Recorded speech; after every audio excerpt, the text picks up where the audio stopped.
Welcome back to Good Girls Gotta Heal, the podcast where we learn to release the weight of childhood trauma and step into our most authentic selves. It's time to ditch that good girl mask and embrace a life of ease, compassion, and genuine connection. Join me, Megan Walsh, holistic trauma therapist, and let's embark on a journey of healing and self-discovery together. Let's dive in. Hi there, everyone, and welcome back to another episode of Good Girls Gotta Heal. This is such an exciting episode. I am so really excited for our guest today. Today we have Annabelle Reynolds, and Annabelle she's an old friend of mine. We went to high school together, and we have recently reconnected because Annabelle she's become a creator on TikTok and Instagram. And knowing her and being friends on Instagram for a very long time, I was like, I feel so drawn to you, and the authenticity that you are bringing, it is just a delight. It is just a delight. So with everything that she is radiating, like sunshine and joy, I was like, Annabelle, I would love to have you on to talk about I think it is so striking, your authenticity that you bring, because I think for many people, that feels really scary to put yourself out there, to put your life out there. And so I just wanted to bring you out so we could just chat about all the things.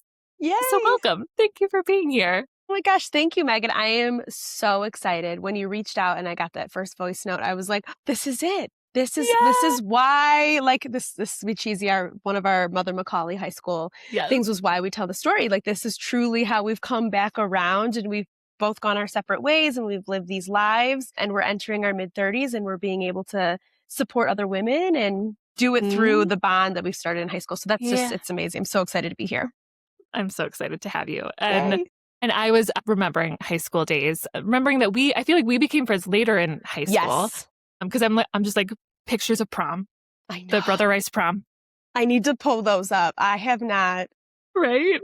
I hope my prom dress aged well. Oh gosh. I don't think any of ours did. I don't think they did. I feel like we went, and I think all of us kind of had similar colors. There's like yellow and green. Mine were both yellow and green. My Macaulay one was yellow, and my Brother Rice one was green. So there we go. Yep. Mine was like so poofy, like a cupcake. Like it was. I was slim. Mine had no poof because I hate itchy tulle. So that might have protected me, but I think it was heavily bejeweled. Yeah. We had a lot of rhinestones. Yep. Oh yes. 2008. Yeah. Yeah. No. Wow. I met somebody that was born in 2008. Stop. Recently, and I was like, that's not true. That's not You're real. not. And I met them like at a Pilates class. Like they're adults. Oh, they're like a full adult now. And I was like, you're not allowed to be a grown up. I don't know. Goodbye. Can't speak to you. We cannot talk anymore. We cannot speak. Oh my goodness. Yes. And and thinking of prom too. So one thing I know that we're going to touch on this episode is grief. Yes. Because Annabelle, you lost your dad. And I did. Which I'm so sorry that Thank you. That happened. I definitely want us to talk more about grief. And this actually talking about prom is making me think about Kaylee.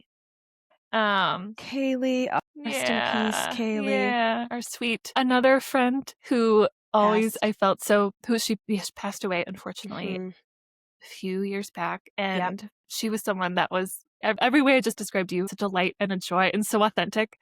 So I remember authentic. she was someone that taught me, like, I think it was my first exposure to someone who learned growing up, learning you don't talk about real things and you keep it all hidden. She was like the first example of, we are going to put it all out there and it's going to be okay. And I'm going to love and accept you for exactly who you are. So that's such a good definition of her. Truly love and accept for who you are. It reminds me so much of a saying that my dad always had, which was, age is a blessing denied to many.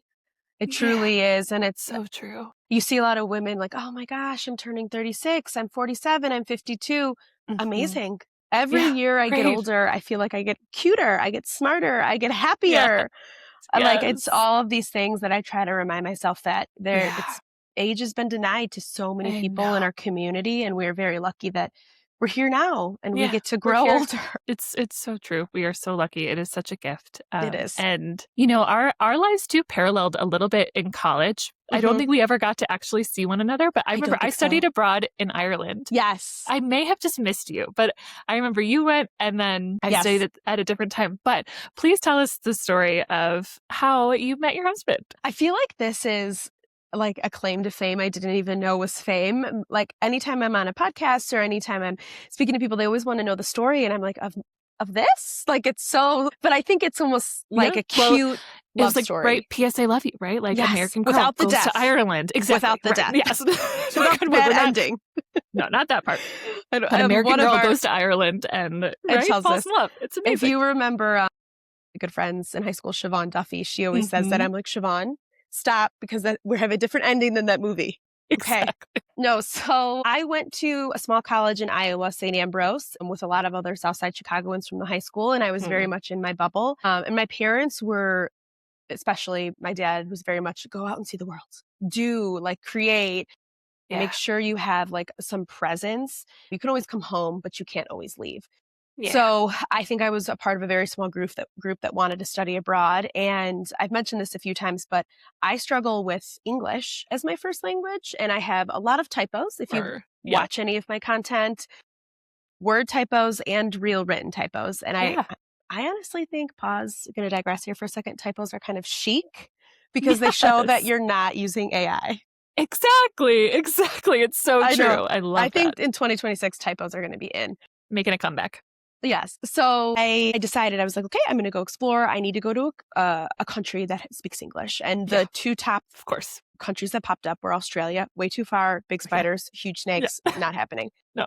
In Ireland. And obviously we grew up in the same community, and the Southside Chicagoan community that we grew up in is very heavily influenced by Irish heritage. Yes. So I felt I had like an understanding, a lay of the land. I kind of know the culture. No, just hard no, because true Irish versus an American heritage Irish, very different experiences. But so I got the opportunity to study abroad at Carlow IT. Now it's Carlow University, which was amazing. And I met my husband like 6 weeks in. I was at a house party. They had those back in the day. We didn't have iPhones, and we had to meet people like normal humans. I walked in and I like vividly remember the way he looked at me, and I was like, this guy is drunk and so creepy. I was like, look at this slob on the couch. And all of my friends that are Irish still tell the story that he was like, his first thing he ever said to me was, can I give you a kiss? And I was like, hi, I'm Annabelle. Get away from me.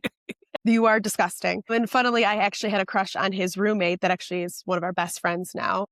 So funny. For the 2 hours. Sure. Yeah.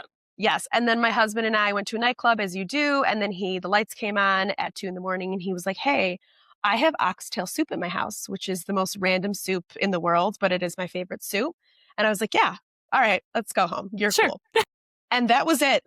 That was it. That was it. I love it. I know. Wow. So we'll be together 16 years this February. I know. My goodness. That is wild. That is wild. And so from there, right, you meet, you're together. How was it deciding where you were going to live? So it's so funny. There's like pictures of him growing up in high school or secondary school, and he has like Chicago Bulls hoodies on. Has never even been to America. Yeah, it's so funny. So his mom always says that Stephen was going to move to America. She said she knew that from the minute he could speak, he was going to America. And he really set up his career. He grew up in a low-income family situation, similar to a lot of people we grew up with, similar to my styles. He had to work really hard and his parents were really supportive to progress and to get that education so he could live a more robust life than he had started out in. But his mom was like, we did everything we could to ensure that he was going to go to America. So we always joke, did you actually fall in love with me? Did you fall in love with that I had that American accent she always wanted? But we're going to go with that he fell in love with. Yeah, just me, not the accent. Course. So he graduated 2 years before me, and I was finishing up some of my master's. We were living in his hometown in Naas County, Kildare. And to say, Megan, we bickered.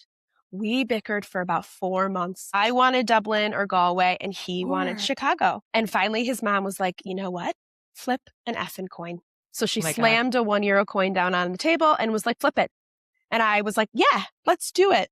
Chicago won. And then I didn't talk to my husband, I think, for like 5 days. I threw a very rational tantrum that I lost, and the universe has decided to send us to Chicago. But obviously, it turned out to be a much needed decision. And we did promise each other that we would go back after about 3 years. And then some of the family stuff started to happen. My dad got sick. I'm sure you heard of this thing called COVID. That happened. Sure did. So life took off. But Ireland is always on the horizon, and we go back. We're fortunate enough to go back a lot, especially since my father-in-law is sick. So we try to go back as much as we can. Yeah. I mean, who knows? We could wind up there. I hope so. Yeah, fingers crossed. Yeah. I mean, I love that you did one of those posts where like if I get this many follows Yes. or something that my husband said we can move back. I feel like did you get close? I think so. I think like it was 50,000 and I think I'm close or I will. But it's Okay. really fun. I did that like in the depression lows of Dublin Airport too. Guinness is deep, Yeah. being like, he said it to like get me off the phone, being like, if you get Sure. 50,000 followers, you can go, Uh-huh. just so he's like, get on the airplane. Cause I usually throw again another rational tantrum. Like, I'm not going back to Denver at 35. So he's like, I'll make a deal with you. And then I posted that and it's over 1 million views. And Uh-huh. if you have time, reading the comment section is quite entertaining because I a bet. lot of people will be like, oh my gosh, it's amazing you love Ireland as much as we do. Thank you for loving our Mm. country. Some people are like, stay away. We don't want any more Americans. Americans, right. And then you'll have a lot of women being like, go without him. Leave him behind. Yes. And I'm We like, love I it. love you. Thank you. But unfortunately, tragically, I know. I'm in love with my husband. I can't leave him. Yeah, we He's got too we got cute. to stay together, but we Yeah. love that empowered We love, female energy. yeah. We love So that a it's lot. so funny. Oh, that is hilarious. I And so know. I'm so curious, what brought you guys to Denver? Because I feel like your whole family now is in I Denver, know. right? We are like magnets. I think for people that didn't grow up in maybe the same community that you and I grew up with, it's Right. probably shocking. I feel like Yeah, some of that my you leave. coworkers, yeah. Right. It's A, shocking that you leave Yeah. the Chicagoland area, but B, it's shocking, I think, for like some of my coworkers and some of my friends here, like you all moved together. Yeah, Mhm. it's very Yeah. like everybody is very close knit from where we grew up. Mhm. So my husband had a job opportunity he was offered it in November 2019. We were only supposed to be here for about a year and a half. I told my sister, and we had about a month and a half. Actually, that's a lie, about a month from when we found out to Uh-huh. having to move to Superior, Colorado because of my husband's visa. So we did that and we were going to be here for a very short time. I like Denver. Mhm. She's not my forever. Okay. It's very outdoorsy. My Mhm. version of hiking is climbing the stairs to drink a glass of Yeah. rosé on a rooftop. Yes, I am same. not. Thank you. So that brought us here, and then COVID happened, and then my sister Emily moved with us. My mom sold her house in March 2020, right before COVID, funnily enough. And then Fiona came after she graduated ASU. So we all kind of hubbed here. And there's been opportunities to move other places, but I think we wanted to kind of get our footing. We wanted to own a Mhm. home. I Yeah. am absolutely, and I've talked about this, I don't dive too much into it, but I'm absolutely obsessed with my career here. So there's things that are still holding us here, but I do think in 2026 we'll be starting to make plans. Maybe we'll go back to Yeah. Chicago. I don't know. Okay. Okay. You'll see. We'll see. Okay. We'll see what is to come. Wow. Okay. So there's been, I mean, a lot of movement and a lot that has brought you to where you are today. Yes. And so I am so curious. I mean, I love that your sisters and your mom and that you're all just hubbed together there. And I imagine that how does that feel, especially after your dad passed, like to be all together? I think it's really important. We have such a strong bond, even though our age differences. I'm 7 Mhm. years older than Emily. I'm 10 years older than Fiona. They're 4 years apart. But I always say, the three of us are very focused on mental health, healing together, letting go of some of those generational traumas we've carried Yeah. because we do not want to carry a lot of things forward if my sisters have children. And we found it really important to heal together because while we did not go through the exact same things at the same time, it doesn't mean that I've done it longer because I'm oldest or Fiona had it worse because she was in the house when my father was passing. And we've all carried the same amount of load, just at different times. Different times, right? And you see a lot of siblings who've gone through traumatic grief or traumatic loss or very hard upbringings and, Yeah. difficult environments through childhood that they start to, as they get older, take it out on each other. Sure. Siblings Yeah. start to argue. Yeah. One becomes more successful. Sure. One is, there's different life phases. I was married by 28. My sister's 30 and that's not her goal. But, there's a lot of Mhm. comparisons and a lot Yeah. of things that can be manipulated and used against each other. And you see that. I mean, there's Sure. a billion movies Mhm. on Oh, Lifetime yeah, about of it. course. So So we true. just wanted to kind of make sure Yeah. that we healed together. Yeah. And I think because my dad's death he died 89 days from diagnosis to passing. So it was Oh, I'm so so quick. sorry. Thank you. Oh, Thank it's you. awful. It was very quick. And I think we just needed time to heal as sisters. Yeah, yeah, and as the You're the eldest eldest. daughter, do you feel like it was did you feel like you took the lead on that, or that it was kind of on you to kind of help guide them through it too? I don't know. While I am a very traditional older sister, type A, Mhm. like, take a lot of the responsibility in different aspects. I do think my sisters are extremely well-rounded in the mental health space and are very accountable for how they show up in their own lives and other people's lives. And Fiona was living at home while my dad was passing, and there's no lead I could take to help her heal. I Sure. could show her that we need to put one foot in front of the other and we need to Mhm. continue on.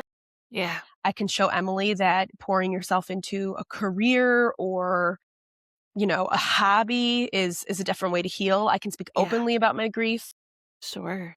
but I don't think there was because of our traumatic upbringing and a lot of the things we went through, it Yeah. wasn't as like, Annabelle's doing this now, we need to follow. We all had Uh, just such different yeah, different different journeys. exactly, Yeah. and I can absolutely identify with you in that even though I'm the youngest and have 2 older brothers, Mhm. in everything that we've gone through, we all cope so very differently. Well, Yes. I am like starking, like shockingly different than how they're grieving, right? Because obviously I'm open and processing and Yes. sharing about it. They're more right. They're gonna not, talk. Yeah, Mhm. we're gonna Yeah. withhold. We're not gonna want to share it so much with everyone, and we're just gonna kind of keep Yep. moving ahead. And so it's hard, right? It's Yep. hard when you're at different places, but we have to respect, right, the place that everybody's at and that Yes. everybody, I think for a while, when I was younger, I wanted them to like be where I am or like go to Mhm. therapy, right? Like do the work that I'm doing. And now I'm like, it's okay, right? It's okay. They're exactly where they are. And they're doing great, right? They're And doing amazing.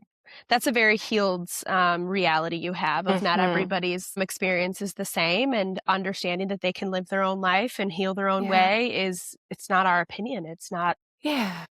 you want to carry them Right. through. Exactly. Yeah. Yeah, and I'm curious too, how have you been handling your own grief? And I'm sure the array, the spectrum, the complicated feelings that come with it. Yes. Funnily enough, even though I am the sister that's on content, I joke about this a lot. I am actually the most reserved. I'm usually like the not the Yep. quietest, but I am the like, I'll talk to you if I like you kind of Yeah. way. Uh-huh. And I am not the funniest. Emily and Fiona are What? hysterical. That's what's so funny. I'm like, if Emily Joan Reynolds gets on the internet in the capacity that Uh-huh. I have, I'm screwed. I'm going to lose my whole platform. She is going to take That's everything because amazing. she's hysterical. She's Uh-huh. a true comedian. Sure. And so is Amazing. Fiona. So I think for the healing my traditional grief, one thing I do have that they do not is an immense amount of rage.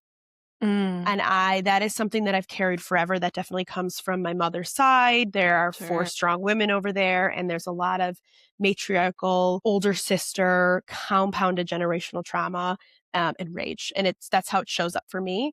Yeah. So after my father died, it was about October 29, 20, no, 2019. Years are hard.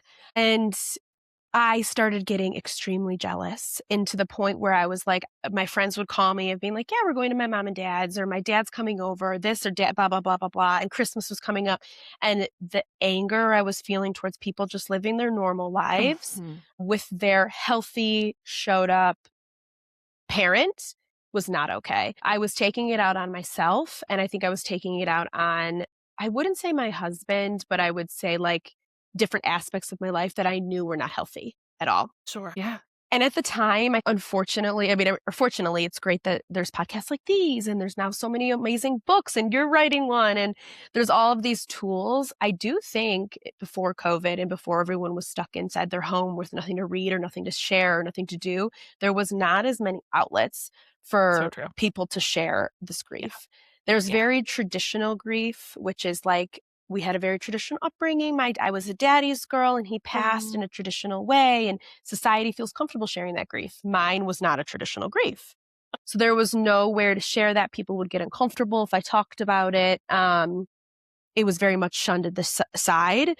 So you have to be accountable for how you show up in your own life. And I wasn't going to sure. be one of those people that just disappeared. So I needed to Yeah. start to find outlets. So I found a comfort in cognitive behavioral therapy, which I Mhm. think is really great, and it's more science-based. Sure. And then I Yeah. started doing a lot of journaling and wall work or shadow work, so writing Mhm. down Yes. literally on a whole wall. all of these things that happened in my life and timelines Yeah. and why they're working towards rage and just trying to undo the knot. Uh-huh. I do think rage is a beautiful emotion. It's not something I ever want to let go, but Hmm. it's something that needs to be placed in a very specific Yes. Yes. corner of your life. It's so true. But Yeah. yeah, and It's so true. it's fueled a lot of my growth, and I'm very Sure. proud of that. But I think that was something I needed to work Yeah, through. to work on. And of course, isn't that the start of everybody's healing journey? Is like the noticing of like, this isn't working for me anymore. I need to figure this out. And I literally posted a video today about why I get so excited when anger shows up in the Mm, therapy space because and sometimes I'm more on the spectrum because I think there's two spectrums hmm of the way we interpret anger. I'm kind of more on the lens of like I've experienced a lot of rage in my house and so I just like right? I don't Yep. feel anger. I'm not angry. I don't do any, like, hmm nope, I'm happy, Yep. good. Let's not be angry. And then on the other side is you feel it and you express it and you're going to be fighting and like, don't, like that. I see that as just as much in my hmm practice. And so it is just a complicated experience related to anger and that nobody taught us healthy anger, right? No. It's either like you learned I have to be just as mad to get my point across or to be heard or to get my need met hmm or I don't do it all and I totally abandon myself and like have no idea what I feel and I just hold it all in and feel awful inside. So, yeah, it's such an important emotion to It work with, is. And I right? think there's a lot in society of like the angry older daughter. And Mhm. obviously, that, yes, there is Yeah, still things my mom does to me. And I'm like, why is that my responsibility? Why am I having to carry that different than my siblings? Obviously, it's right. not their fault or my Yes. mom's. It's just something that we've been Sure, it's taught. just yeah, which is yeah, it's infuriating and you're allowed to be angry, right? Yeah. Yeah. Allowed to be angry and You're and allowed, I think you're allowed to be angry, but you're not allowed to take it out on people to an extent or not allowed to be accountable for your anger and try to heal it. And I think yes. we're seeing this in culture where a lot of people are like, I'm entitled to my feelings. I'm entitled to this reaction. I need to be validated completely. But you also need to realize that you are also probably the villain in some aspect. And you Sure. have to be accountable for how you Yeah. show up in the world.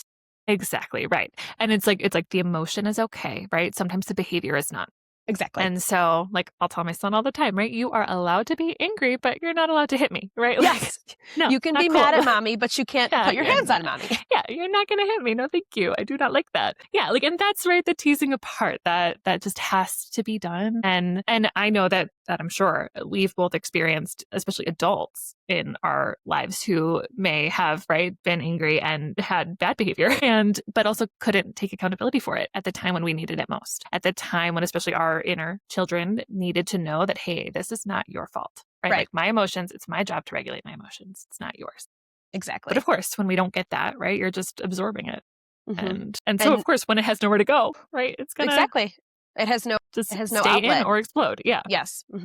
Yeah. Oh, it's so hard. It's so much. And so I love, I've never actually heard of this, like the wall therapy idea. And I love putting it all out there like that. I've talked about it a few times and I cannot tell you where I found it or where I Yeah. got it from, but it Huh? was one of my like most profound experiences in my therapy and my mental health journey. And I actually did it again this December. I went through a pretty serious depressive episode and anxiety, and which Yeah. obviously led me to content and then led me to this Sure.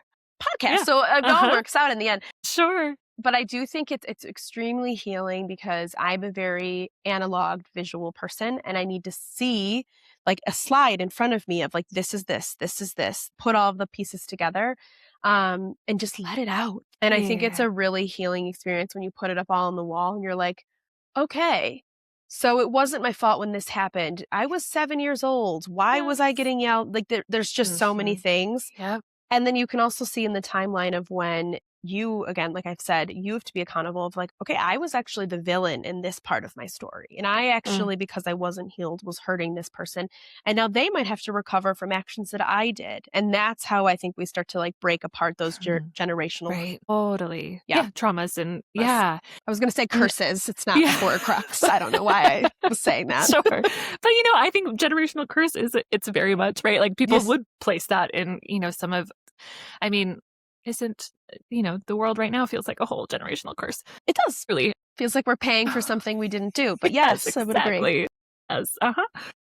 Yeah. And so, and I love that you name that, right? Of like that is such a beautiful modeling of like, right, what I did there, that hurt someone else. And Hmm. what I love too, and even naming it out loud, like you are not holding it in shame. Right. You are saying, I'm going to own it, right? Because I can see it now, right? I'm in a different place, right? I was at that point in time, you were probably doing the best that you could with the resources you had and the inner resources you had. That's all you knew. And here you are, you've noticed it and you're doing the work, you're evolving, you're growing. And how beautiful that you get to go back and to say, hey, yeah, I take accountability there. I'm sorry. I see, right? I see how you were impacted. There is nothing better than being able to do that and model that. I love Bring. modeling that for my son, right? Anytime, like if I I get angry and I like, if I need to take a minute, I'll say, yeah, oh, I'm so sorry. Mommy should have taken a deep breath there, Yes. you The know? ability to apologize, I think, is something that our generation has really learned, and I'm really proud of that. Hmm. Because I was listening to, again, my memory sometimes is like a sieve, especially just the beginning of the year. It's a joke, Totally. Yeah. but it was something about how while we are like healing from generational traumas, and we've gotten those from our parents probably healed from generational Yeah. traumas that we don't even know, and that Uh-huh. they have like Totally.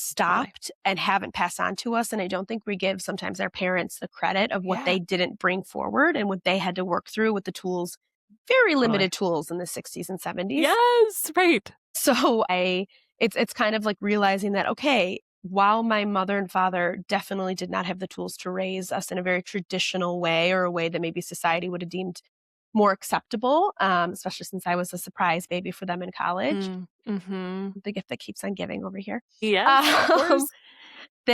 I'm sure it was very, very difficult for them to overcome a lot of that, like, Yeah. issues, and they didn't know where to put Sure. their rage. They didn't know Hmm. where to put their frustration that Yep. now they had a young child to care for, and a lot Yeah. of their dreams are out the window. My mom didn't Sure. have the tools that society could help No. you with now. It was extremely different. So I think there's a lot of people that like want to just continuously blame the generation before them, blame their parents, and not bring forward the accountability of what they brought to the table, as well as what their parents actually probably worked through, and be thankful for that. Yeah. Oh, and I honestly, this to me, like this both and, right? Like Yes. you can see, and honestly, to me, that's probably been one of the most healing things of being able to look at my parents and know, like, wow, whoa, look at all that you went through, and whoa, and of course, right? You didn't learn the skills. Your parents didn't have Instagram or TikTok to learn from therapists directly. Like they did not have that. So of course, you just didn't have any resources or tools or skills to do better. And so it's a right. I totally honor that, and that is okay. And what happened was not okay, right? Like all of that can coexist at the same time. But Exactly. but there is such a healing in being able to see that, to see how the generational piece happened from right in their Hmm. experience with their own parents. Yeah, And of course exactly. before that. And then just how it shows up in different facets of your life, Hmm. how it presents in work and how it presents in your adult Yeah. Ugh. friendships. You really have Hmm. to be accountable for it, because if you aren't and you don't Yeah. do some version of healing, everyone has a Yeah. different way to heal, like you've talked Sure. about, Huh? it's going to eat you alive. Yeah. No, And truly, that's, like literally, I've had so many clients who say like I literally just physically couldn't keep it in anymore. Like I yep. couldn't not Hmm. do anything with it. I had to. There was no other choice Yeah. because it literally feels like it's eating you alive. And you made it when we before we hopped on, you made a comment about how, growing up with childhood trauma can impact kind of how you are directly or indirectly happy for people. I love Yes. how you explain that. If you could share a little Yes. bit more about that. I love that. Not like, this isn't to sound in any way conceited, but I think that I've been doing cognitive behavioral therapy since I was about 23 or 24 when I first really experienced anxiety. I lost a dear friend in college that was similar, very traumatic. This is when I was in Ireland. So I obviously was like, Mhm. I need help. So I've been Mhm. in therapy in some capacity for, gosh, like 13 years, Amazing. which I'm proud of, because even saying that to a lot of people like back then, oh my God, she's Yeah. counseling, she's therapy, what's wrong with Right. her? She's Uh-huh. going to go on an SSRI. Oh my God. Uh-huh. Did you Yeah. take your meds today? Like, are you scared? So all of this, I was very, very, very proud of the work I've done. But I can see now with that background, people who haven't done the work, people who Mhm. are older than me, Yeah. people who are younger than me, people who are scared to do the work, they carry shame. And it really shows up that they had childhood trauma. That's personally my, not licensed like you are, No. belief Sure. of what they're carrying forward. And I think it kind of shows up when people look at a hierarchy in their life. So when they look at their version of happiness is this more senior person, this older person has approved me. So I am doing okay. This more junior person, this person in society that isn't equal to my standing, I don't care. Their perception or their reality doesn't matter to me. It's the more wealthy, the more senior, those people matter. Status. Status. It's very clear that if you care so much about what the more senior, older, whatever, and what the lesser, it's very regulated by your childhood trauma is not Of healed. course. It's so mommy true. and daddy approved me. Cousin Sarah, who's 5, doesn't care. I'm going to shit on her, and it's very unhealed. Exactly. Yep. And a lot of people regulate their happiness of direct happiness, like straight line to them, and direct happiness, dotted line against that. So the example that I'd given you before we started was the Bears versus Packers. I do not care about sports. I can get canceled to the 6 ways to Sunday. I do not give a crap about sports. My favorite thing about COVID was that there wasn't any on. It was amazing. I'm never going to be the only thing I like about sports is that a sports arena makes a mean nacho. No matter where I go, I'm going to get some nachos. True. That's it. Other than that, I don't care. But while I don't care if the Bears win and who the Packers or whatever happens, what I do care about, that's my direct line. That doesn't bring me happiness. What does bring me happiness, I feel like any Chicago that's listening to this is about to kill me, but my dotted line happiness is there are 50 plus people in my life that do care. That's all they want to do. They've been a Bears fan since they were 4. Their mom was a Bears fan, their uncle, all of these people in their lives. And all they want to do is see their city win. And they want to celebrate it. They want to go out into the community. They want to pour revenue into the small bars around them. They want to have house parties. They want to wear the old merch that their dad had that maybe he's passed. That matters to them. And that brings me joy. And that's an indirect version of happiness. Like if they lose, okay. But I will be sad for the people that really want them to win. And I think that's a version of regulated childhood trauma. I'm not getting direct happiness because I'm not watching the Bears. I literally didn't even know it was on. Like I was like, my whole family was having a party and I was like, I'm not cool, not going. But I was very happy when they did win because I'm sure the city exploded and the whole, I'm sure the community that we grew up in, my family here was watching it. Everyone was so filled with excitement and motivation and a morale boost. And I love that. Yeah, of course. It's wonderful. Yeah. And so to be able to have that happiness instead of someone being like, well, you don't care about me because you don't like them. Right. Yeah, exactly. Like, what do you mean? Difference. Or like, you don't like sports. Why do you care? No, I don't like sports. I think it's loud and I always have to wear earplugs and tailgating is annoying. But I do love my sisters and my mom and all my friends on the South Side who love the Bears. So there's a version of it. Yeah. So exactly. So, and again, it's another way of like 2 things can be true. Two things can be true. Totally loathe sports and I love all of the people in my life who love it. So exactly. They get to coexist. And I think you're highlighting, I think for many who have unhealed childhood trauma, there's such a life is in black and white. Like it is like either it's true or it's not true. Like we can't sit in the gray because again, nobody's really taught us. Like you haven't been taught how to sit in the gray and how to hold 2 things at once.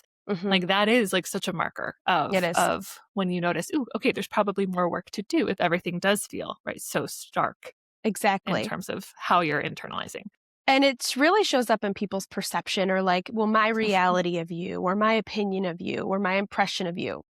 None of those things are my business. None of those things are actually my reality. My reality of you, right back to you, is none of your business. And it's actually usually an unfair perception because while I put myself on content and I'm talking into TikTok 4 times a day, that's 1% of my life.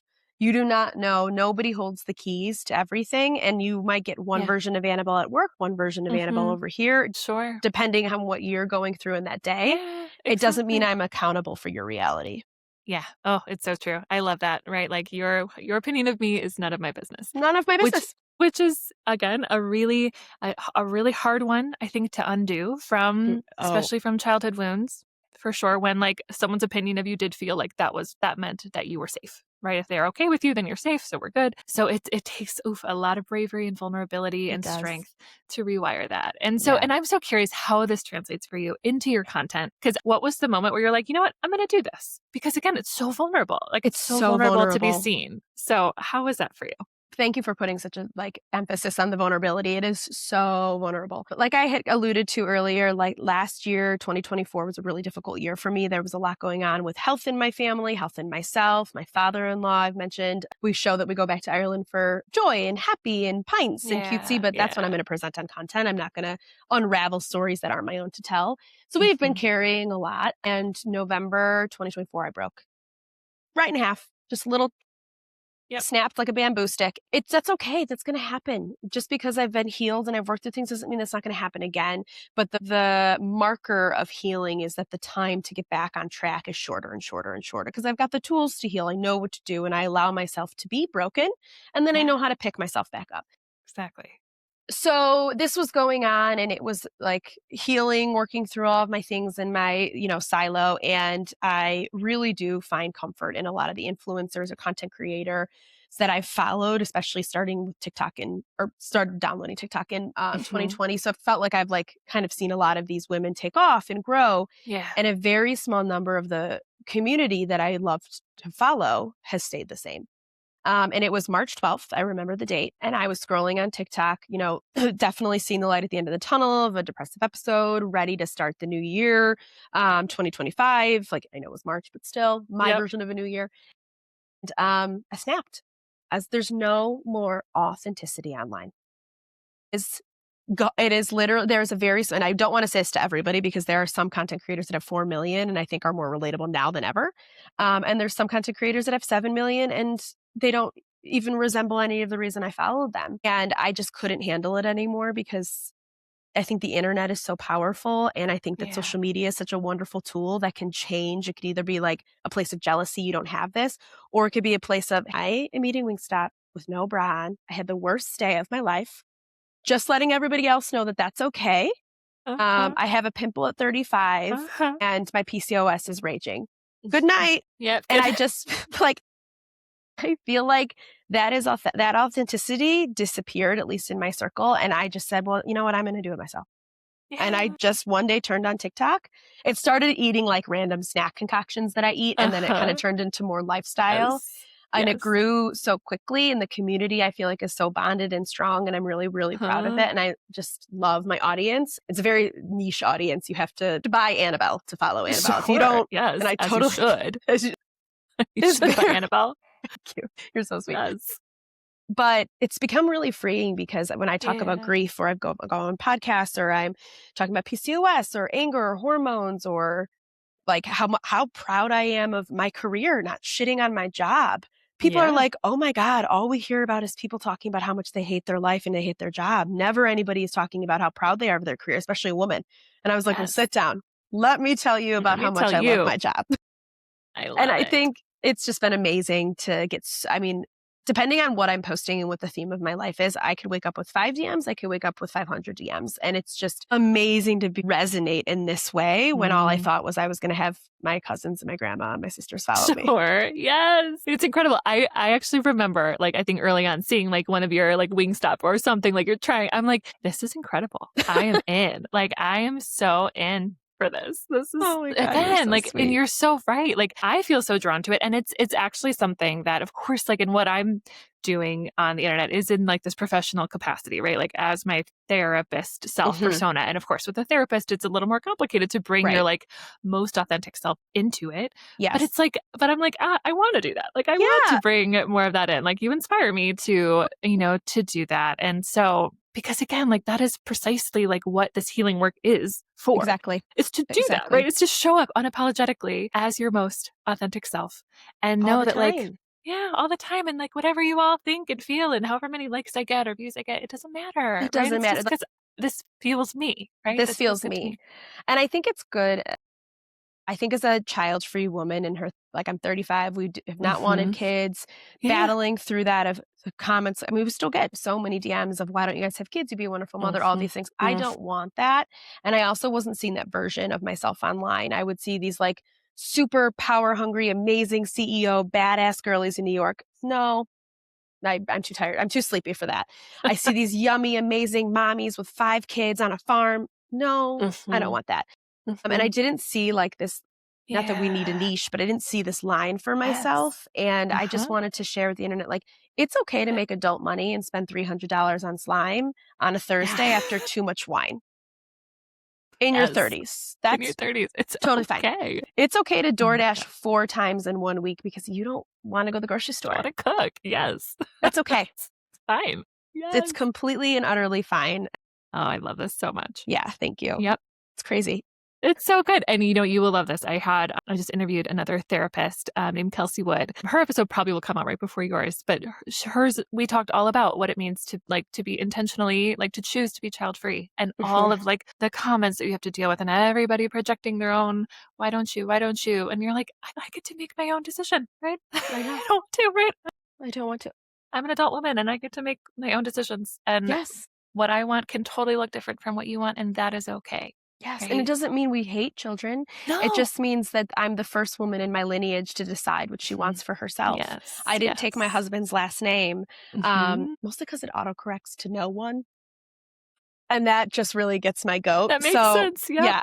yeah. But when I first got married, I was like, I'm going to be Annabelle Noon. No, I'm Yeah. not. I'm going to be Annabelle Yeah. Reynolds Yeah. to the day I die. Yes. And I have a lot totally. of people who like will still write Annabelle Noon. And it's like, you're doing that. I know what you're doing. And it's like, I'm sorry, my model of life is very untraditional. Right. I've built my career in Annabelle Reynolds. That's my Yes. And that's Instagram and your TikTok. totally. And I don't want kids. Yeah. You get to do what you do. It's so funny. Like Walsh is my maiden name, and I like socially I've put my non-maiden name. Mhm. But one time, this is a funny story. I went to my mom and I went to a psychic once, and Oh. she told me this was after my husband and I got married, and my grandma came through. She said, and literally to the psychic said, "Why haven't you changed your name yet?" I was like, "That's my grandma. Yep, That's that her. is her. She's here. That's her. She's here." I mean, I was my like, grandma has been like, well, you know that if you don't take your husband's last name, he can leave you. And I was like, okay. Well, okay, I'm still right? kind of cute, so he better make it snappy because if he leaves me after 40, I probably won't find another Right. Irishman. So if you're gonna do it, let's get going because this time I'm Let's hurry married it for up. money, not love. So let's get a roll on. So no, Exactly. it's fine. Yep. I know. Yeah. And I was like, I think I intended to, but there's just way too much paperwork involved with licenses and all this. And I'm like, No. here we are, and I'm okay with it. I'm okay. Yeah. Yeah, know, it is so too funny. Well, Annabelle, tell us where everybody can find you, and Yes. yeah, anything else you want to share.